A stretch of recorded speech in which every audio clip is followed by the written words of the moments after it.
حضرت امام علی مقام امام حسین ابن علی علیہ السلام کا قرآن کریم سے شہادت کی فال نکالنا۔ حضرت ابن عباس رضی اللہ تعالیٰ عنہ امام علی مقام سے گفتگو کے بعد واپس چلے گئے تو امام نے قرآن مجید کی اس آیت سے فال نکالی، کل نفس ذائقۃ الموت وانما توفون اجورکم یوم القیامہ۔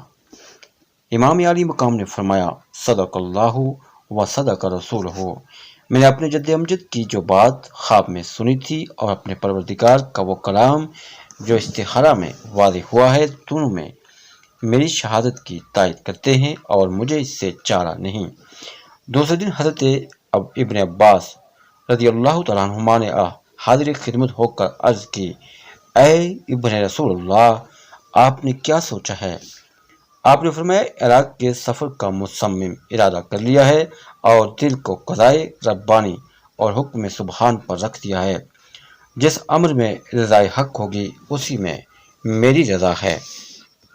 ابن عباس نے کہا، اے امام حسین، اگر آپ سفر کو تشریف لے جائیں، کیونکہ وہ وسیع و عریض مملکت ہے اور اس میں کبیرہ ہمدان آپ کے والد گرامی کے محبین کا ہے، اور اس علاقے میں اہل بیت کرام کے بہت سے مخلصین ہواخواہ موجود ہیں، آپ اس ملک میں اپنا مستقر قائم فرما کر اطراف و اکناف کے ممالک میں اپنے غلاموں کو بھیجیں تاکہ وہ لوگوں کو آپ کی بیعت کی دعوت دیں اور لشکر جمع کریں۔ اس وقت جو مدعا ہوگا اس پر کھڑے ہو جائیں۔ امام علی مقام نے فرمایا، اے ابن عم، میں اپنے بارے میں آپ کی کمال شفقت کو جانتا ہوں اور آپ کے اپنے متعلق اخلاص و خلوص اور عقیدت کو پہچانتا ہوں، مگر میں نے کوفہ جانے کا عزم صمیم کر لیا ہے اور کسی بھی صورت اس سے فسخ نہیں کر سکتا۔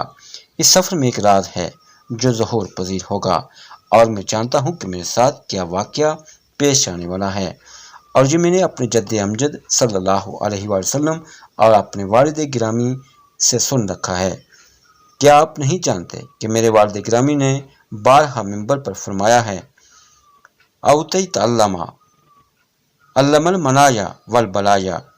اس وقت وہ کتاب میرے سامنے ہے اور میں اہل بیت کی عمروں اور اجل کے وقت کو جانتا ہوں۔ آپ اس بارے میں زیادہ ضد نہ کریں اور اس سفر سے مجھے نہ روکیں۔ میں اس سفر میں بے اختیار ہوں اور میرے امور کی عنان کسی دوسرے کے ہاتھ میں ہے۔ عبداللہ بن عباس نے عرض کی، اگر آپ قطعی طور پر عراق جانے کا ارادہ فرما چکے ہیں اور اس سفر کو ترک نہیں کر سکتے تو خدا کے لیے عورتوں اور بچوں کو ساتھ نہ لے جائیں۔ امام علی مقام نے فرمایا، انہیں کہاں چھوڑوں، کس کے سپرد کروں؟ بہتر یہی ہے کہ یہ لوگ میرے ساتھ رہیں۔ ابن عباس نے کہا، ابن رسول اللہ، میرا خیال تھا کہ میں آپ کے ساتھ رہوں گا، مگر قائد قضا نے میری عثمان مدینہ منورہ کی طرف میری عنان کو موڑ دیا ہے۔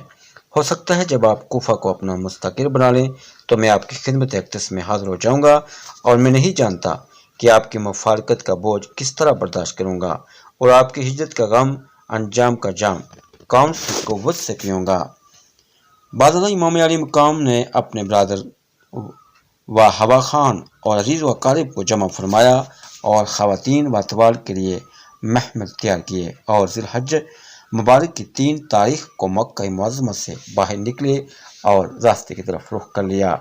روایت آئی ہے کہ آپ کے ایک خالص و مخلص محب نے عرض کی، اے ابن رسول اللہ، کوفہ کی طرف جانا مصلحت نہیں، کیونکہ اہل کوفہ وفا کی بات کرتے ہیں اور ان کی وفا ختم ہو جاتی ہے۔